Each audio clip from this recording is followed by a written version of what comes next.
أعوذ بالله من الشيطان الرجيم. بسم الله الرحمن الرحيم.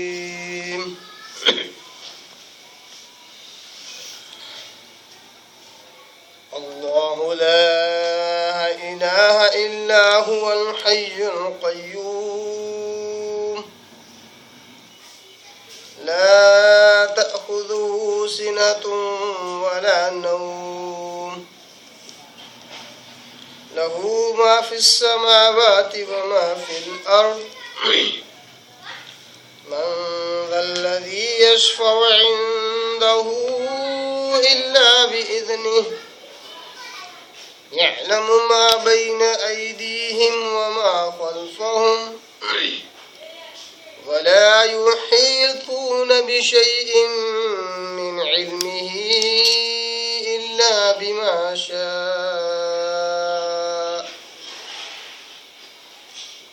وسع كرسيه السماوات والأرض ولا يؤوده حفظهما وهو العلي العظيم. صدق الله العظيم. نحمده ونصلي على رسوله الكريم. اما بعد. تمام قسم کی حمد و ثنا، تعریف، کبریائی، بڑائی اسے اللہ وحدہ لا شریک کے لیے لائق اور زیبا ہے، جو ساری کائنات کا خالق، مالک، میرا اور آپ کا مربی ہے. اسے اللہ کے لیے ساری تعریفیں ہیں جو غفور ہے، غفار ہے، کریم ہے، ستار ہے. بعد اس کے آپ کے میرے آقا دو جہاں کے سردار الانبیاء پر کروڑا کروڑ انگنت بے شمار درود و سلام ہو. صلی اللہ علی محمد وسلم. قابل احترام بزرگوں، عزیز دوستوں، نوجوان ساتھیوں، آج میں نے جس آیت کی تلاوت کی ہے بڑی ہی عظیم مقدس آیت ہے. سورہ بقرہ سورہ نمبر 2 پارہ نمبر 3 اس کے رکوع نمبر 34 کی آیت میں 255 ہے.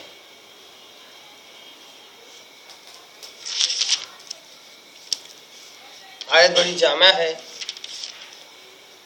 اس اعتبار سے اس کی جامعیت ہے. اس اعتبار سے میں آج پھر اپنی سستی اور کاہلیوں کی وجہ سے کچھ خاص تیاری نہیں کیا ہوں. اللہ مجھے توفیق دے کہ ہر بار میں اللہ کی کتاب کے لیے وقت نکالوں اور اس کے لیے تیاری کر سکوں. پھر بھی اس مناسبت سے جس طرح ہم لوگوں نے سوچا اور پلان کیا ہے، آیت الکرسی کو ہم بہت زیادہ تفصیل سے انشاءاللہ جاننے کی کوشش کریں گے، کیونکہ بڑی ہی جامع آیت ہے. یہاں تک کہ اس کو خود اللہ علیہ وسلم نے آیت اعظم کہا ہے، عظمت والی آیت. اس اعتبار سے اس کی کافی تفصیل انشاءاللہ ہم جانیں گے. نہ صرف تفصیل بلکہ ساتھ ہی ساتھ جہاں ہم اس آیت کی اچھائیاں جانیں گے، اس کی فضیلتیں جانیں گے، اس کی برکتیں جانیں گے، جہاں اس کے الفاظ کے معنی اور مفاہیم کی گہرائی کو جانیں گے، وہیں پر ہم پہلی بار یہ بھی کریں گے کہ اس آیت کے تعلق سے کیا غلط فہمیاں ہیں لوگوں کی، اس کو بھی جانیں گے. کیونکہ جہاں یہ جاننا ضروری ہے کہ کیا چیز صحیح ہے، وہاں یہ بھی جاننا ضروری ہے کہ اسلام کے تعلق سے کیا چیز لوگوں نے غلط بیان کی ہے، اس کو لوگ اسلام سمجھ کر عمل کرتے ہیں. کیونکہ جہاں یہ معلوم ہو جائے کہ یہ راستہ صحیح ہے، وہیں پر اس بات کا بھی علم ہونا ضروری ہے کہ کون سا راستہ غلط ہے جو انسان کو اپنی منزل مقصود سے دور کرتا ہے. اگر غلط راستے کی نشاندہی نہ ہو اور اس کا علم نہ ہو تو انسان صحیح راستے پر چلتے ہوئے کبھی غلط راستے سے اگر دو چار ہو جائے تو اسی پر وہ نکل پڑتا ہے، اس کو احساس نہیں ہو پاتا کہ یہ صحیح ہے یا غلط ہے. پھر جب بہت دور نکل جاتا ہے اللہ توفیق دیتا ہے تو احساس ہو جاتا ہے، اللہ توفیق نہیں دیتا ہے تو اسی گمراہی میں پڑا ہوا رہتا ہے۔ تو اس اعتبار سے غلط فہمیاں بھی اس آیت کے تعلق سے یا آیت الکرسی کے تعلق سے جو ہیں اس کو بھی انشاءاللہ جانیں گے۔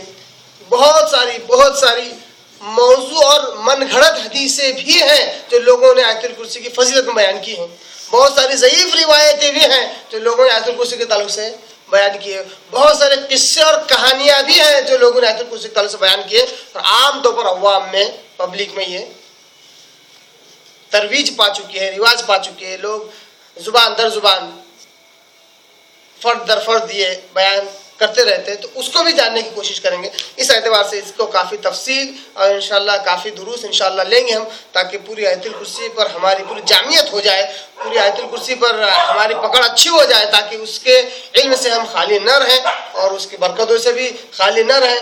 انسان کو جتنا زیادہ اچھائی اور سچائی معلوم ہوتی ہے اتنا ہی زیادہ وہ برائی اور باطل سے دور رہتا ہے۔ تو اس اعتبار سے آج ہم 3 کام کریں گے۔ سب سے پہلے اس آیت الکرسی کا لفظی ترجمہ دیکھ لیتے ہیں، اس کے بعد ایک حدیث دیکھتے ہیں اس آیت الکرسی کے تعلق سے، اور تیسرا جو ہے لفظ آیت الکرسی کیا ہے اس کے بارے میں جانتے ہیں۔ سب سے پہلے آئیے لفظی ترجمہ دیکھ لیتے ہیں۔ اللہ تبارک تعالیٰ کہتا ہے سورہ بقرہ آیت نمبر 255 کے اندر، اللہ لا الہ الا ہو، اللہ وہ ہے، اللہ وہ ہے، لا الہ الا ہو، نہیں ہے کوئی معبود سوائے اس کے، الا ہو سوائے اس کے۔ انشاءاللہ ان آیتوں کی جو ترتیب ہے اس کو ہم دیکھیں گے اپنے اگلے دروس میں۔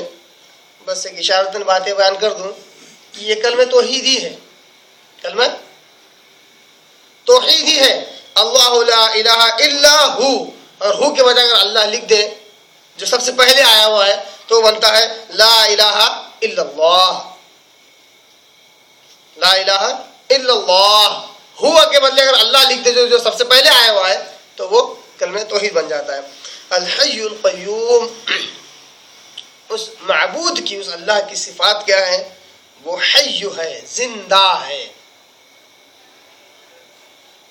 القیوم ہمیشہ قائم رہنے والا ہے۔ لا تأخذہ سنۃ ولا نوم، لا تأخذہ سنہ، نہیں پکڑتی اس کو اونگ، مطلب اس کو اونگ نہیں آتی ہے، ولا نوم، اور نہیں وہ سوتا ہے، اور نہیں اس کو نیند آتی ہے۔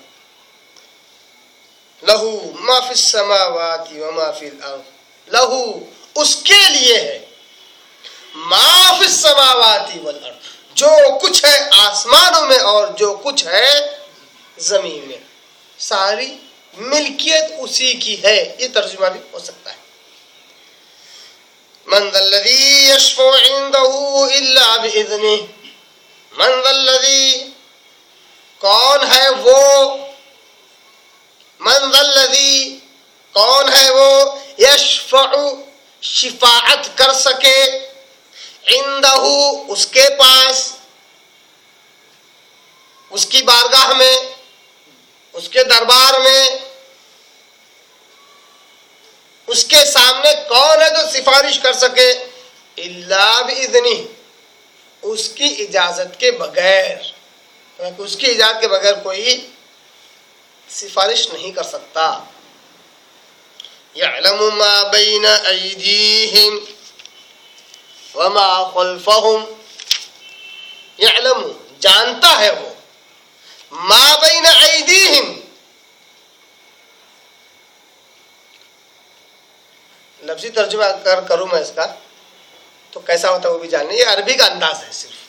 انشاءاللہ ان آیتوں پر جب آئیں گے اور زیادہ تفصیل سے دیکھیں گے ہم، فی الوقت صرف لفظی ترجمہ کر رہا ہوں، تو ساتھ ہی ساتھ اس کا اردو محاورتی ترجمہ جو ہوتا ہے اس کو آپ کے آگے رکھتا ہوں، ورنہ کبھی کبھی لفظی ترجمہ کبھی ہمارے اردو محاورتی ترجمے سے بالکل میچ نہیں کھاتا ہے، مگر ہوتا ہے حقیقی وہی ترجمہ۔ لفظی ترجمہ کیا ہے؟ یعلم، وہ جانتا ہے، ما بین ایدیہم، ما بین ایدیہم، جو کچھ ان کے ہاتھوں کے درمیان ہے، وما خلفہم، اور جو کچھ ان کے پیچھے ہے، یہ لفظی ترجمہ ہے۔ جبکہ اس کا محاورتی ترجمہ کیا ہوتا ہے؟ وہ جانتا ہے جو کچھ ان کے ہاتھوں نے آگے کر کے بھیجا ہے اور جو کچھ بعد میں کیا ہے۔ وہ ہے کہ ماضی، حال اور مستقبل تینوں چیزوں کو اللہ تبارک و تعالیٰ جانتا ہے۔ یہ صحیح مفہوم ہے اس آیت کا۔ وَلَا يُحِيطُونَ بِشَيْءٍ مِّنْ عِلْمِهِ إِلَّا بِمَا شَاءَ۔ اس اللہ کا علم کیسا ہے؟ وَلَا يُحِيطُونَ بِشَيْءٍ مِّنْ عِلْمِهِ، نہیں احاطہ کر سکتا۔ لفظ یحیطون ہے جو اردو میں ہم ایک لفظ استعمال کرتے ہیں، احاطہ کرنا۔ کوئی احاطہ نہیں کر سکتا بشیء، کچھ بھی۔ شیء کا مطلب چیز، شیء بولتے ہیں اردو میں بھی ہم، کوئی شے نہیں یعنی کوئی چیز نہیں۔ شیء بشیء، کچھ بھی احاطہ نہیں کر سکتا، من علمہ، اس کے علم میں سے، الا بما شاء، مگر جس کے لیے وہ چاہے۔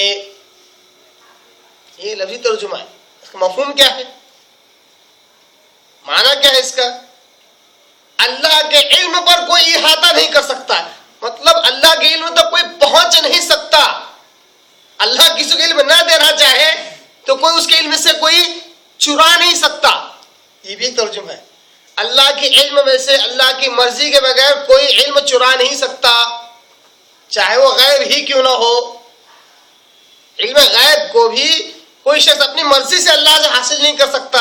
احاطہ کرنا مطلب اس تک پہنچنا، اس علم تک پہنچنا، یا پھر اللہ کی مرضی کے بغیر اس اللہ کے علم میں سے چرا لینا۔ اللہ کہتا ہے یہ بھی کسی کے بس کی بات نہیں ہے۔ وسع کرسیہ السماوات والارض، وسع، وسعت رکھتی ہے، یہ اردو ترجمہ ہے۔ چھائی ہوئی ہے، یہ بھی لفظی ترجمہ ہے۔ وسع، چھائی ہوئی ہے۔ کرسی، کرسی، اس کی کرسی۔ لفظ کیا ہے یہاں پر؟ کرسی۔ ترجمہ کیا کریں گے؟ کرسی، کرسی کریں گے، ہے نا؟ انشاءاللہ اس پہ آؤں گا، آج یہ لفظ کرسی پر آؤں گا۔ آیت الکرسی کہتے ہیں نا، تو کرسی کیوں کہتے ہیں اس پر آؤں گا۔ وسع کرسی، چھائے ہوئے ہیں اس کی کرسی، السماوات والارض، آسمانوں اور زمینوں پر۔ اگر یہ سارے آسمان اور سارے زمین ہیں تو اس کی کرسی اس طرح چھائے ہوئے ہے۔ یہ صرف تمثیل ہے سمجھانے کے لیے، آیت کا جو لفظی مفہوم ہے اس کو سمجھانے کے لیے۔ اس کی کرسی آسمانوں اور زمینوں پر چھائے ہوئے ہے۔ وَلَا يَئُودُهُ حِفْظُهُمَا، اور وہ بالکل نہیں تھکتا ہے ان کی حفاظت کرتے ہوئے۔ ان کی حفظُهُمَا، ہما دو لوگوں کے لیے ضمیر ہے، دو کی طرف اس کا اشارہ ہے۔ دو کون؟ آسمان اور زمین۔ آسمانوں اور زمین کی حفاظت کرتے ہوئے وہ بالکل نہیں تھکتا، اس کو تھکان نہیں آتی، وہ بے بس نہیں ہوتا، عاجز نہیں ہوتا۔ تو آسمان اور زمین سے مراد پوری کائنات آ گئی۔ وَهُوَ الْعَلِيُّ الْعَظِيمُ، اور وہ بڑا علو شان والا اور عظمت والا ہے۔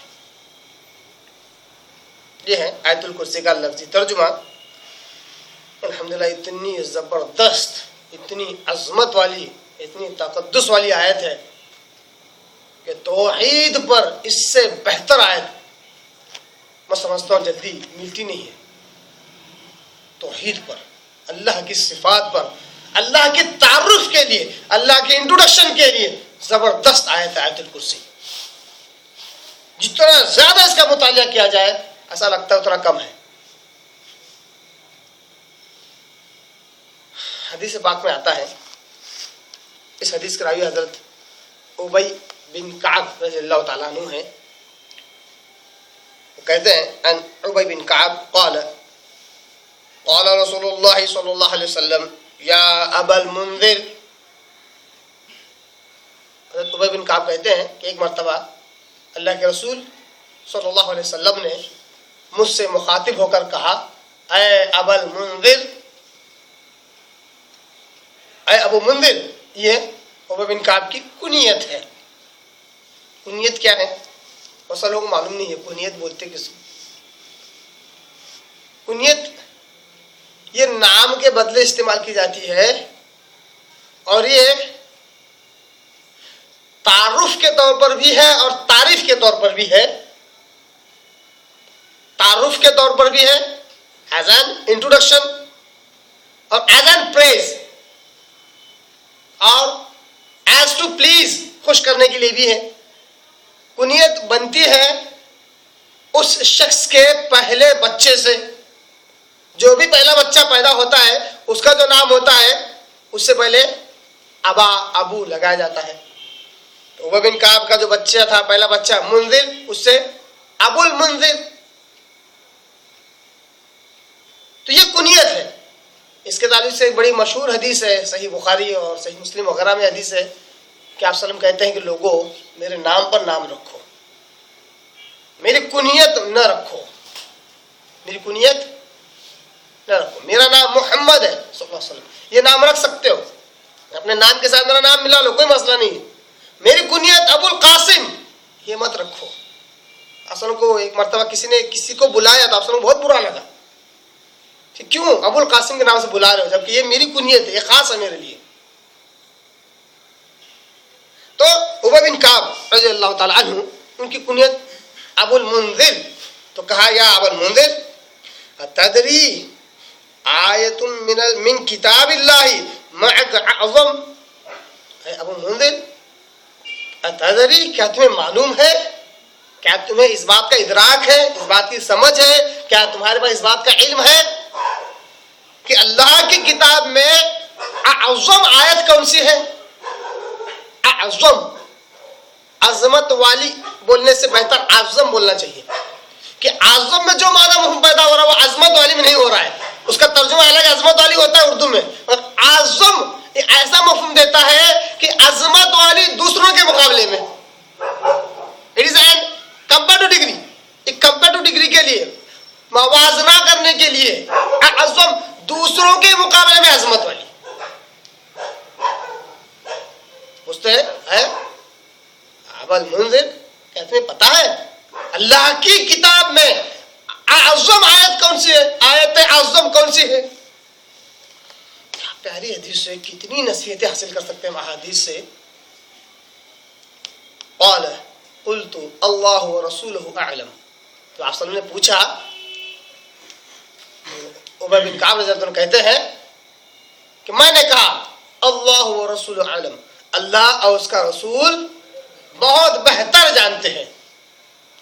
کیا معلوم ہو رہا ہے اس سے؟ کیا معلوم ہو رہا ہے؟ انداز بیان سے, حدیث کے اس انداز سے یہ معلوم ہو رہا ہے کہ حضرت ابی بن کعب رضی اللہ عنہ کو معلوم نہیں ہے سوال کا جواب, ہے نا. مگر بہت بڑی غلط فہمی ہے ہماری, بہت بڑی غلط فہمی ہے. صحابہ کا یہ طور طریقہ اور انداز ہی تھا, ان کی سنت ہی تھی کہ جب پوچھا جاتا کوئی سوال تو ہر بار سب سے پہلے جو جواب نکلتا وہ تھا اللہ ورسولہ اعلم, اللہ اس کا رسول بہت بہتر جانتے ہیں. بہت وجوہات ہے اس کی, ایسا کیوں کہتے تھے؟ بہت وجوہات ہے. اس میں کچھ وجوہات یہ ہیں کہ اپنے سے بڑے کی عزت کرتے تھے, اپنے استاد کی عزت کرتے تھے, اللہ کے رسول کی عزت کرتے تھے, ان کے آگے زبان درازی, جرأت سکن پسند نہیں کرتے تھے. حالانکہ جوابت کئیوں جگہ جانتے تھے. صحابہ کے بچوں میں بہت زبردست خصلتیں ہمیں ملتی ہیں. ہم نوجوانوں میں, ہمارے مسلمانوں میں خصلتیں کیوں نہیں ملتی سمجھ میں نہیں آتا ہے. بڑوں کی عزت کرنا, استادوں کی عزت کرنا, اپنے زیادہ علم رکھنے والے کی عزت کرنا, ہمارے میں خصلتیں پائی نہیں جاتی ہے. ایسی عجیب عجیب باتیں ہم مسلمان نوجوانوں میں کبھی کبھی ملتی ہیں. ارے کیا ہوا؟ اگر کوئی بیان کر رہا ہے وہیں کھڑا کر کے پوچھنے کا اس سے تم نے غلط کیسا بولے.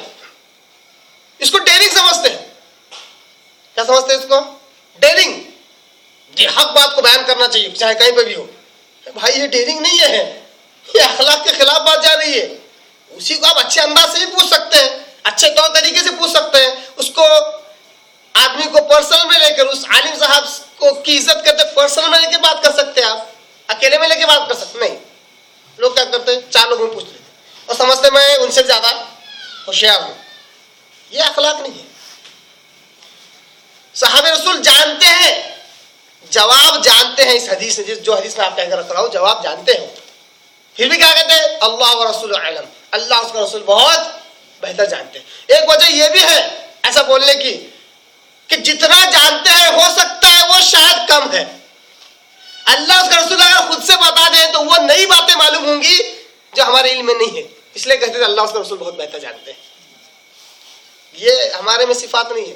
استاد کے ساتھ جب بات کرتے رہے, استاد نے پوچھا یہ ہے کیا, کوشش تو کرنا چاہیے, نہیں آپ ہی بتا دیجیے بہت بہتر ہوگا. ہم فوراً جواب دے دیتے اور اپنی ہوشیاری کا ثبوت دیتے. ہاں جہاں ضروری ہے وہاں کریں آپ, مگر جہاں علم زیادہ ملنے کا اندیشہ ہو, زیادہ ملنے کا کیا کہتے ہیں امید ہو, وہاں پر آپ کہیں گے آپ بتا دیجیے بہت اچھا رہے گا. یہ اخلاق کا طریقہ ہے, کیونکہ اس میں زیادہ چانسز ہے کہ اگر آپ کو اس بات کے اس پوائنٹ کے طرف, اس نقطے کی طرف سے 2 باتیں معلوم ہے تو سامنے والا 3 باتیں بیان کر دے تو 1 بات کا اضافہ ہو جائے گا. اگر آپ جواب دے دیں تو سامنے والا خاموش ہو جائے, ہاں بالکل صحیح جواب ہے, تو تیسری بات سے محرومی ہے. تو صحابہ کرام کیا کہتے تھے, اللہ و رسول علم, اللہ اس کا رسول بہت بہتر جانتے ہیں. قال یا ابا المنذر تدری ای آیت من کتاب اللہ معک اعظم. پھر ابی بن کعب رضی اللہ عنہ کہتے ہیں کہ پھر آپ صلی اللہ علیہ وسلم نے مجھ سے یہی سوال کیا کہ اے ابا المنذر, کیا تمہیں معلوم ہے اللہ کی کتاب میں عظمت والی اعظم آیت کون سی ہے, آیت اعظم کون سی ہے, کیا تمہیں معلوم ہے؟ 2 بار سوال کیا. اب معلوم ہوا کہ آپ صلی اللہ علیہ وسلم کو جہاں کوئی خاص بات بیان کرنی ہوتی اور فیڈ بیک لے کر بیان کرنا ہو تو دوبارہ سوال کرتے تھے. ایک ہی حدیث سے کوئی یوں نکات نکال سکتا ہوں, میں استدلال کر سکتا ہوں, بہت سے نصیحتیں مل سکتی ہیں.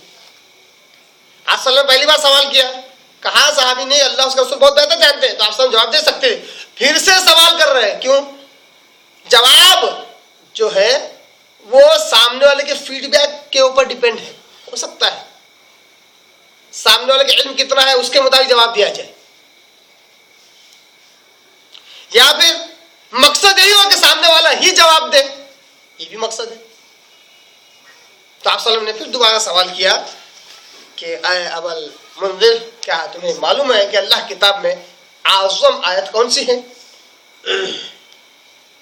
قال قلت, اس وقت پھر میں نے, صحابی رسول کہتے ہیں اس وقت پھر میں نے جواب دیا, آپ صلی اللہ علیہ وسلم کے سوال کا جواب دیا, کہا کہ وہ آیت اعظم اللہ لا الہ الا هو الحی القیوم ہے, وغیرہ وغیرہ, پوری آیت.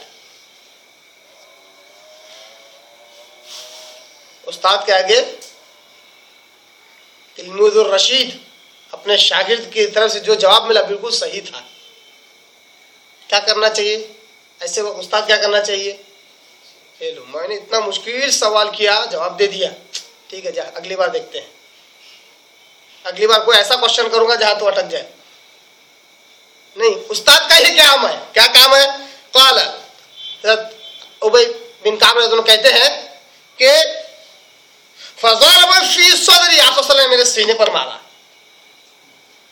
ضرب کا مطلب مارنا نہیں ہے, یہ شاباش کی ہے. ضرب فی صدری, آپ صلی اللہ علیہ وسلم نے میرے سینے پر ہاتھ مارا. وقال, اور کہا واللہ لیہنک ابا المنذر, اللہ تیرے علم میں برکت دے, اللہ تیرے لیے برکت دے اے ابا المنذر. شاباش کی دی. صحیح مسلم کی حدیث کے یہ الفاظ ہے جو آپ کے آگے میں رکھ رہا ہوں. کیا معلوم ہوا اس سے؟ آپ صلی اللہ علیہ وسلم نے جب سوال کیا اور صحابہ رسول نے جب جواب دیا تو آپ صلی اللہ علیہ وسلم خوش ہوئے، ہے نا، خوش ہوئے. اب یہ تہذیب کا بھی فرق ہو سکتا ہے کہ آپ صلی اللہ علیہ وسلم نے خوش ہو کر شاباشگی دے رہے ہیں. یہ صحیح مسلم کی حدیث ہے، صحیح مسلم حدیث. شاباشگی کیسے دے رہے ہیں؟ سینے پر ہاتھ مار کے. ہم لوگ کہاں شاباشگی دیتے ہیں؟ پیٹھ پر ہاتھ مار کے. ہو سکتا ہے تہذیب کا فرق ہو، ہندوستان میں شاباشگی پیٹھ پر ہاتھ مار کے دی جاتی ہوگی، مگر عرب میں سینے پر ہاتھ مار کے دی جاتی ہے. پہلا فرق. مگر ہم اسلام کے ماننے والے ہیں اور ہمارا یہ عقیدہ اور یہ سوچ ہے کہ اسلام صرف عرب کے لیے نہیں آیا تھا بلکہ سارے جہان کے لیے آیا تھا. تو وہاں سے جو تربیت ملے گی وہ پورے دنیا کے لیے ہوگی، صرف عالم اسلام کے لیے نہیں، پورے عالم پورے دنیا کے لیے ہوگی. اگر یہ عقیدہ ہے ہمارا، یہ سوچ ہے ہماری کہ اسلام سب کے لیے پوری دنیا کے لیے، تو شاباشگی دینے کا طریقہ بھی یہ ہونا چاہیے کہ سینے پہ ہاتھ مارے. کیا فائدے ہو سکتے اس کے؟ بہت فائدے ہو سکتے. دل پیٹھ میں نہیں ہے، سینے کے پاس ہے. اسے جب بھی کوئی آدمی اپنی طرف اشارہ کرتا ہے تو کہتا ہے میں ہوں، اپنے دل کی طرف اشارہ کرتا ہے میں. استاد اگر سینے پر ہاتھ مارے، جیسے کہ آپ صلی اللہ علیہ وسلم کا معمول ہے، یہاں پر بہت سارے صحابہ صلی اللہ علیہ وسلم نے کیا، تو آپ صلی اللہ علیہ وسلم کے ہاتھوں کی جو برکت ہے وہ سینے میں اتر جاتی ہے. ہوا ہے ایسا؟ آپ صلی اللہ علیہ وسلم کے ہاتھوں کی شاباشگی کی جو برکت ہے وہ سینے میں اور دل و دماغ میں اتر گئی. کئیوں صحابہ تو ایسے فقیہ بن گئے، ایک صحابی تو مفسر قرآن بن گئے، ایک صحابی کو تو آپ صلی اللہ علیہ وسلم سینے پہ ہاتھ مارا تو احادیث کا علم آ گیا ان کو. کوئی بھی مسئلہ ہوتا تو ان سے پوچھا جاتا تھا. اور کئیوں بار کہتے تھے کہ میں اللہ کے رسول کی حدیث سنا رہا ہوں اور تم میرے والد محترم کی بات کر رہے ہو. حضرت عبداللہ ابن عمر رضی اللہ عنہ، حضرت عبداللہ ابن عمر رضی اللہ عنہ، یہ صحابی رسول چھوٹے تھے، آپ صلی اللہ علیہ وسلم کے سینے پر ہاتھ مار کہا تھا اللہ ان کو دین کی سمجھ دے.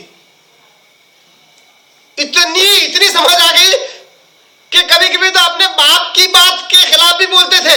کہتے تھے یہ بات میرے والد صاحب کو نہیں معلوم تھی اس وقت، اصل میں صحیح حدیث یہ ہے، صحیح بات یہ ہے. لوگ صحابی رسول کی بات کو مانتے تھے، حضرت عبداللہ ابن عمر رضی اللہ عنہ کی بات. تو یہ برکت ہے، استاد ایسا کرے،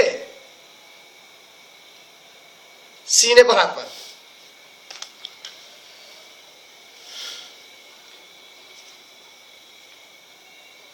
تو یہ صحیح مسلم کی حدیث ہے جس کے اندر آپ صلی اللہ علیہ وسلم نے برکت کی دعا بھی کی. دعا کرتے رہنا چاہیے، اپنے لیے بھی دوسروں کے لیے بھی. خاص طور پر استاد اور شاگرد کا یہ جو تعلق ہے جو اس حدیث سے نکلتا ہے اس کے اندر خاص طور پر اساتذہ کرام اپنے شاگردوں کے لیے دعائیں خیر کرتے رہنا چاہیے. ان کی دعاؤں سے بہت ساری برکتیں ہوتی ہیں. اسلام نے ایک بڑا بہترین اصول دیا، یاد رکھیے. بہت سارے لوگوں کے یہ ذہن میں آتا ہوگا کہ کیا کسی کے بولنے سے کوئی کام تھوڑی ہوتا ہے، کسی کے شاباشگی دینے سے کہاں سے برکت آئیں گی ہاتھ کی. نہیں، اسلام نے ایک اصول دیا ہے کہ آپ نیک فعل لے سکتے ہیں، بد فعل لینے کی اجازت نہیں ہے. نیک فعل کیا ہے؟ کسی نے کچھ کہا، چلو بھائی الحمدللہ آپ نے ایسا کہا، ایسا ہونا چاہیے، خوش ہو سکتے ہیں آپ، خوش ہو سکتے ہیں آپ. مگر نیگیٹو بات سن کر اس کا اثر نہیں لینا چاہیے، اس کو بد فعلی کہتے ہیں. اسلام نے اس سے سخت منع کیا ہے. یہ تو حدیث 1450 سال پہلے کی آپ صلی اللہ علیہ وسلم نے بیان کی ہے. دنیا میں اسٹڈی کرتے بدگمانی اور وہ کیا کہتے ہیں اندھ وشواس، بدعقیدگی کہتے آخر کار مینجمنٹ میں جو اصول آیا، مینجمنٹ، پرنسپلس آف مینجمنٹ یا اس قسم کے جتنے بھی فلسفی ہے، سوشالوجی، سائیکولوجی، اس کے اندر یہ اصول آیا کہ be optimistic, don't be pessimistic. Optimistic مطلب ہمیشہ مثبت پہلو رکھیے، منفی پہلو مت رکھیے.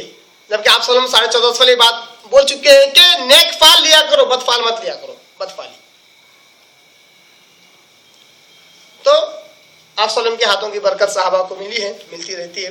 ہاں، اسی حدیث کے آگے ایک اور ٹکڑا بھی ہے جو صحیح مسلم میں نہیں ہے مگر مسند احمد میں وہ ٹکڑا ملتا ہے، صحیح سند کا ہی ہے.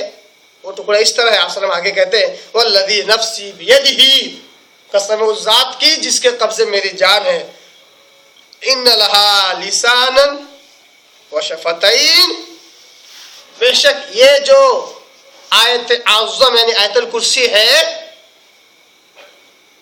ان لہا لسانا، اس کی تو ایک زبان بھی ہے، و شفتین، دو ہونٹ بھی ہیں، تقدس الملک عند ساق العرش، اور یہ ہر وقت جو ہے اللہ کے عرش کے پاس نیچے چمٹی ہوئی رہتی ہے آیت الکرسی، اور اللہ کی تقدیس بیان کرتی رہتی ہے، پاکی بیان کرتی رہتی ہے۔ کون؟ آیت الکرسی۔ باتیں سمجھ میں نہیں آنے والی، عقل میں نہیں بیٹھنے والی، اور آپ صلی اللہ علیہ وسلم کہتے ہیں کہ ایسا ہے، یہ جو آیت الکرسی ہے اس کی زبان بھی ہے، اس کے دو ہونٹ بھی ہیں، اور عرش کے نیچے یہ چمٹی ہوئی ہے اور اللہ کی تعریف بیان کرتی رہتی ہے۔ یہ خاص آیت ہے، تبھی تو بہت ساری آیتیں، مگر اس کو آیت اعظم کہا گیا۔ اب یہ جو آیت ہے آیت میں 255، اس کو عام طور پر عوام میں آیت الکرسی کہتے ہیں، یعنی کرسی والی آیت۔ کیوں کرسی والی آیت کہتے ہیں؟ کیوں؟ ایک ہی وجہ ہے، اللہ نے اس آیت میں لفظ کرسی استعمال کیا، وسع کرسیہ السماوات والارض، اس کی کرسی آسمانوں اور زمینوں پر چھائے ہوئی ہے، اور لفظ کرسی یہیں پر ہے۔ انوکھی بات لگ رہی ہے۔ اس کے علاوہ بہت سارے الفاظ ہیں جو قرآن مجید میں ہر جگہ استعمال ہوئے ہیں، جیسے لفظ اللہ کئیوں جگہ ہے، اسی طرح لا الہ الا اللہ کئیوں جگہ ہے، الحی والقیوم کئیوں جگہ ہے، اور نوم کئیوں جگہ ہے، آسمان و زمین کا ذکر کئیوں جگہ ہے، شفاعت کا ذکر کئیوں جگہ ہے، اجازت مانگنے اور نہیں مانگنے کا ذکر کئیوں جگہ ہے، اعمال کا علم اللہ کو ہے، اس کا ذکر کئیوں جگہ ہے، اللہ کے علم سے کوئی چرا نہیں سکتا، اس کا ذکر بھی کئیوں جگہ ہے، اللہ آسمان و زمین کی حفاظت کرتا ہے اور تھکتا نہیں، اس کا بھی ذکر ہے، مگر اللہ کی کرسی اس کا ذکر یہاں پر ہے، اس لیے اس آیت کو آیت الکرسی کہتے ہیں۔ اب آئیے سمجھنے کی چیز ہے، اس کو سمجھتے ہیں کہ کرسی کہتے کس کو ہے۔ بہت اہم بات بیان کر رہا ہوں، اتنی امپورٹنٹ بات بیان کر رہا ہوں کہ اس کو نہیں سمجھنے کی وجہ سے ایک آدمی علم حاصل کرتے ہوئے اتنے اونچے مقام پر چلا جاتا ہے، پھر بھی وہ گمراہ کا گمراہ رہتا ہے۔ اتنا علم ہوتا ہے اس کے پاس کہ جس کی کوئی انتہا نہیں، مگر اس بات کو جو میں بیان کر رہا ہوں نہ سمجھنے کی وجہ سے اس اعلیٰ مقام پر جانے کے بعد بھی گمراہیت اس کے اندر باقی ہوتی ہے، عقیدے میں گمراہی، یہی کافی ہو جاتی ہے اس کو جہنم میں لے کے جانے کے لیے۔ کرسی کا معنی کیا ہے؟ اگر آپ معلوم ہے آپ کو کہ اسلام مکمل ہو کے 1450 سال سے زیادہ ہو رہا ہے، کئیوں تفاسیر لکھی گئی ہیں، کئیوں تفاسیر، یہاں تک کہ آج بھی لوگ لکھ رہے ہیں، آج بھی لوگ قرآن کے معنی اور مفہوم کو بیان کر رہے ہیں جیسا ان کو سمجھ میں آیا، مگر بعض لوگوں نے کیا کیے، قرآن کو قرآن کے مطابق اور آپ صلی اللہ علیہ وسلم کے مطابق سمجھنے کے بجائے اپنی عقل کا استعمال کیا۔ کس چیز کا استعمال کیا؟ اپنی عقل کا استعمال کر کے نئے نئے معنی اور مفہوم بیان کرنا شروع کر دیے، جس کا ذکر نہ اللہ نے کیا تھا نہ اس کے رسول نے کیا تھا۔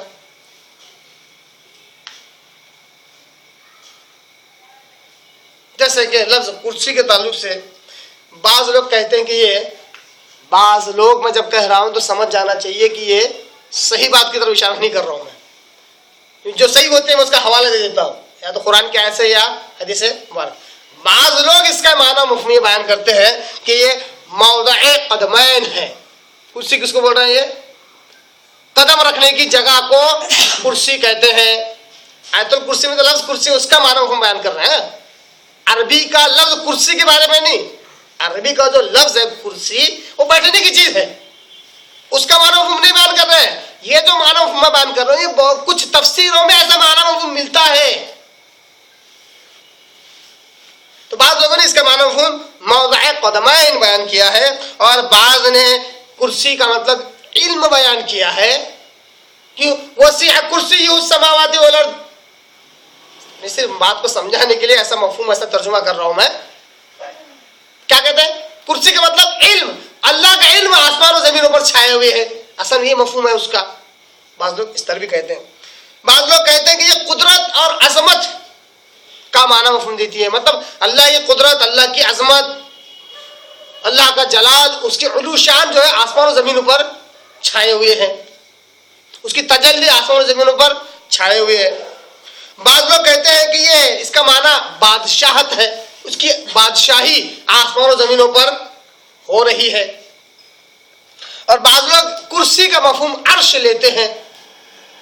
کرسی کا مفہوم عرش لیتے ہیں. کیا یہ سارے معنی مفہوم صحیح ہیں؟ کیا یہ سارے معنی مفہوم صحیح ہیں؟ اس کے لیے ایک چھوٹی سی مثال دے رہا ہوں میں. امید کرتا ہوں یہ مثال اچھے سے سمجھ میں آئے گی. ایک والد نے اپنے فرزند کو یہ کہا کہ جاؤ اپنی ماں کے لیے کوئی پھل فروٹ خرید کر لانا، اور خاص طور پر حکم دیا کہ سیب خرید کر لانا. کیا حکم دیا؟ سیب ہی خرید کر لانا. گویا کہ بات اب مقید ہو گئی، بات کی لمیٹیشن آ گئی کہ یہی کام کرنا ہے. وہ بچہ گیا، سیب کے بجائے سنترے خرید کر لا لیا، ہے نا. اب یہ جو عمل ہے اس کے اوپر اگر ویوز دیکھا جائے، خیالات دیکھے جائے، کرٹکس اینڈ نان کرٹکس اگر دیکھی جائے، تنقید اور غیر تنقید اگر دیکھی جائے، تو دونوں باتیں درست ہو سکتی ہے. جو لوگ یہ کہیں کہ اس لڑکے نے صحیح کام کیا، وہ کہیں گے بھائی پھل فروٹ سے مطلب تھا، اس نے لا لیے، غلط کام تھوڑی ہے. اور دوسرے فریقین کہیں گے کہ بھائی والد صاحب نے یہ حکم دیا تھا کہ سیب لے کر آنا، اس لیے اس کے بعد جو بھی کام کریں گے وہ غلط ہی رہیں گے، کیونکہ حکم ہے. جب کہا گیا کہ مت کرو تو نہیں کرنا چاہیے تھا. تو یہ ویوز ہو سکتے ہیں، خیالات، ہے نا. یہ تو دنیا کے معاملات میں چل سکتے ہیں، pros and cons, advantages and disadvantages, group discussion میں ہو سکتا ہے، نتیجہ زیرو بھی ہو سکتا ہے. اور دین کے معاملے میں ایسا نہیں چلتا ہے. دین کے معاملے میں اللہ کی صفات کے تعلق سے ایک اصول بیان کیا گیا ہے. اگر اس اصول کی پابندی نہ ہو اور اس کے برخلاف اگر عمل کیا جائے تو وہ گمراہی ہے. کیا ہے؟ اسی نہیں لیا جا سکتا اس کو. کیا غلط ہے اس میں؟ کرسی کے معنی علم لینے سے کیا برا ہے اس میں؟ اچھا، بہت اچھے سے معنی فٹ ہوتا ہے. یہاں پر اللہ کے علم ہر چیز پر چھائے ہوئے، اچھا معنی فٹ ہوتا. کرسی کا مطلب بادشاہ اور زیادہ فٹ ہوتا، اللہ کی حکومت چل رہی ہے. کیا غلط ہے؟ نہیں. جو اصول بیان کیا گیا ہے اس کے خلاف جائیں گے تو ایڈجسٹ کرنے کی چیز نہیں ہے، گمراہی کی چیز ہے. اصول کیا ہے؟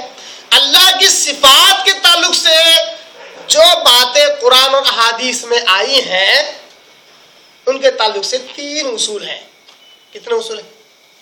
3. ایک لفظ کے ہیں اور بڑے جامع ہیں، بالکل دل کو چھونے والے اور انشاءاللہ رائے حق پر گامزن کرنے والے، رائے حق پر ثابت رکھنے والے. پہلا اصول یہ سلف صالحین کا اصول ہے. صحابہ، تابعین، تبع تابعین، ائمہ کرام، محدثین، ہر ایک نے اس اصول کو پکڑا ہے، اس کو لیا ہے، اس کو چھوڑا نہیں ہے کسی نے. اور جس نے چھوڑا اس کی جولی میں گمراہی آئی ہے. یہی نہیں، کئیوں جگہ انہوں نے اللہ کی صفات کا انکار کیا ہے. کئیوں مثالیں دے سکتا ہوں میں. سب سے پہلا اصول، جو بھی صفت اللہ کی بیان کی جائے اس کی تعطیل نہ ہو. تعطیل کہتے ہیں چھوڑ دینا. سمجھ میں نہیں آیا تو کہا ایسا کیسا ہو سکتا، چھوڑ دیا. صفات کا ہی انکار کر دیا، اس کو تعطیل کہتے ہیں۔ جیسے کرسی کا مطلب، اب اس نے لوہے کی لکڑی کرسی دیکھی تھی، اللہ کرسی ایسے کیسا، سمجھ میں نہیں آئے تو کرسی کو کا معنی مفہوم چھوڑ دیا، یہ لفظ کرسی کا انکار کر دیا، اللہ کو کرسی ہے بول کے۔ کرسی عرش سے الگ ہے، یہ بھی یاد رکھیے آپ، کیونکہ عرش کو اللہ نے لفظ استعمال کیا قرآن مجید میں، الرحمن علی العرش استوى، اللہ عرش پر مستوی ہے، وہاں پر بھی کہا، یہاں پہ الگ لفظ کرسی استعمال کیا، اس لیے کرسی عرش سے متفرق ہے، الگ ہے، دونوں الگ الگ ہیں۔ اب جو لوگ اللہ کی صفات سے تعطیل کرتے ہیں وہ کیا کہتے ہیں، یہ صفت ہے ہی نہیں۔ اس مثال دیتا ہوں، زیادہ سمجھ میں آئے گا، دماغ لگائیں گے تو یقین جانیے گمراہی کے سوا کچھ ہاتھ میں آئے گا۔ آپ صلی اللہ علیہ وسلم کہتے ہیں، صحیح حدیث، آپ صلی اللہ علیہ وسلم کہتے ہیں اللہ کے دونوں ہاتھ دائیں ہیں، both hands are right handed۔ لگاؤ دماغ، کبھی نہیں آنے والی یہ بات دماغ میں، اللہ کی صفت ہے، چھوڑ دیتے، لوگوں میں ایسا کھانا ہو سکتا، چھوڑ دیا، اس کو تعطیل کر دی، گمراہی کے سوا کچھ نہیں ہے۔ دوسرا اصول، کوئی تعویل نہیں، بہت اہم ہے، جتنے ہوشیار ہوتے ہیں نا وہ ہمیشہ اس کو ٹرک کے طور پر یوز کرتے ہیں۔ تعویل نہیں، کوئی تعویل مطلب جو ہے اس کو ویسا ماننا، کچھ تو بھی لاجک لگا کر معنی مفہوم بیان کر کے اس کو پھیرنا نہیں، تعویل کہتے ہیں پھیرنا، اس کا مفہوم بدلنا۔ جیسا جتنے میں نے مفہوم بیان کے کرسی کے، آج بعض لوگ کہتے ہیں کہ یہ سب تعویلات کر رہے ہیں، کیوں؟ قرآن کی آیت عقل میں نہیں بیٹھ رہی، غیر مسلم پوچھیں گے تو کیا بتائیں گے، ارے تمہارا اللہ کرسی بیٹھا ہوا ہے کیا بولیں گے، اس کو شرمندگی ہو رہی ہے، تو کرسی کے معنی کیا بیان کیا، علم۔ کیوں بھائی، اللہ بول رہا کافی نہیں ہے، اللہ چاہتا تو علم، لفظ علم بھی تو استعمال کر سکتا تھا، اس کا مطلب اللہ معاف کرے، ایسا ہوگا کہ اللہ کو زیادہ سمجھ نہیں ہے، تم کو زیادہ سمجھ آ گئی، اللہ کو سمجھ ہی نہیں کہ علم لفظ استعمال کرنا چاہیے تھا، جبکہ کرسی اللہ نے استعمال کر لیا، اب تم کو یہ زیادہ سمجھ میں آ گیا کہ اللہ نعوذ باللہ، اللہ معاف کرے، اس بات کو سمجھانے کے لیے کہہ رہا ہوں کہ اللہ نے غلطی سے کیا کر دیا، علم کے بجائے کرسی لفظ استعمال کیا، اس لیے اب اس کا ترجمہ کیا ہونا چاہیے، علم۔ اگر قرآن میں ایسا ترجمہ بھی ملتا ہے تو سمجھ جائیے آپ کہ ان کی جھولی میں کیا ہے۔ تو تعویل بھی نہیں کرنا چاہیے، ایسا اس کی تعویل بادشاہ سے کی گئی، اس کی تعویل عظمت سے کی گئی، قدرت سے کی گئی، نہیں کرنا ہے۔ اللہ بولا کرسی تو کرسی، پھیرنا نہیں چاہیے اس کو۔ اسی طرح تیسرا اصول ہے، کوئی تکییف نہیں، کیفیت نہیں بنتی ہے، کیا پیارے اصول ہے، ذرا بھی 1 انچ بھی اس سے ہٹے سیدھا گمراہی ہے، دوسرا کچھ نہیں ہے، ذرا بھی ہٹے تو۔ ایک صاحب نے بڑی اچھی مثال دی تھی، مجھے اس ضمن میں یاد آ رہی ہے، کہتے جنت کہاں ہے، جنت کیسے ملتی، تو اللہ اس کا رسول اگر کہہ دیں 4 قدم پہ جاؤ جنت ہے، کتنے قدم پہ، 4 قدم پہ جاؤ جنت ہے، تو جو شخص 4 قدم چلے وہ سیدھے جنت میں جائے گا، جو زیادہ ہوشیار ہوگا 5واں قدم رکھا سیدھا جہنم میں، جسے سستی اور کاہلی کی 3 قدم رکھا سیدھا جہنم میں۔ اللہ کے رسول کی باتیں ایسی پکی ہوتی ہیں، یقین اور حتمی ہوتی ہے، اس میں ڈاؤٹ کرنا بھی جہنم میں جانا ہے، زیادہ ہوشیار بننا بھی جہنم میں جانا ہے۔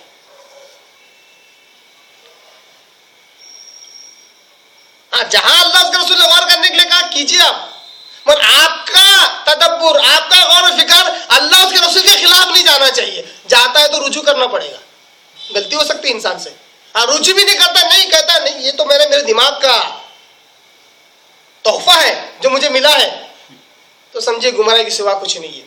تو کیفیت بھی نہیں بیان کرنی ہے کہ کیسے، جیسے قرآن میں آتا ہے اللہ تعالیٰ عرش پر مستوی، کیسے، نعوذ باللہ، سوال کرنا ہی نہیں ہے، سوال ہی جہالت ہے، کیسے تو اس کا انداز بتایا جا رہا ہے، اس طرح بیٹھا ہوگا، اس طرح رخ ہوگا، نعوذ باللہ، اسی کیفیت بیان کرنا بھی گمراہی ہے۔ جیسے حدیث میں آتا ہے کہ اللہ تبارک تعالیٰ ہر رات سحر کے وقت آسمانی دنیا پر آتا ہے اور ندا کرتا ہے، ندا لگاتا ہے، آواز کرتا ہے کہ ہے کوئی میرا بندہ جو مجھ سے مغفرت مانگے میں اس کو بخش دوں، ہے کوئی میرا بندہ مجھ سے دعا کرے اس کی دعا قبول کروں، ہے کوئی میرا بندہ مجھ سے مانگے میں اس کو عطا کروں۔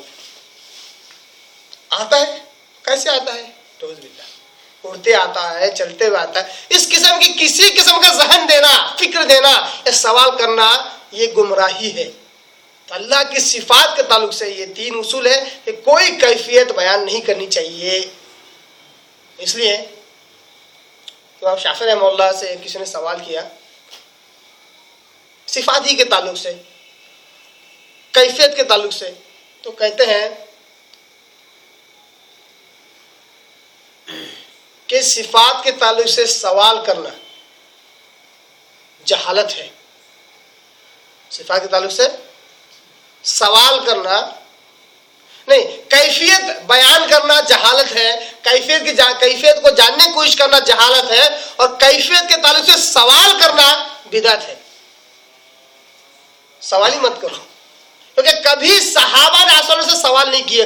جب بھی صفات آئی، ایک نہیں دو نہیں، آپ ہزاروں حدیث کتابیں، انگنت حدیثیں، ایک جگہ تو آپ بتاؤ کہ آپ صلی اللہ علیہ وسلم نے اللہ کی صفات کا ذکر کیا۔ قرآن مجید میں کئیوں آیتیں اللہ کی صفات کی، صحابہ نے پوچھا کہ اللہ رسول اس کا کیا معنی مفہوم ہے، سوال ہی نہیں کیا۔ جیسے صفات آئی جوں کا توں، بغیر تحریف، بغیر تعویل، بغیر تعطیل کے اس کو مان لیا۔ یہ ہے عقیدہ توحید، ایک اللہ کو ماننے کا عقیدہ کہ جیسا اللہ نے بیان کیا، جیسا اس کے رسول نے بیان کیا، اسی طرح اللہ کو ماننا ہے، اس کی صفات کو ماننا ہے۔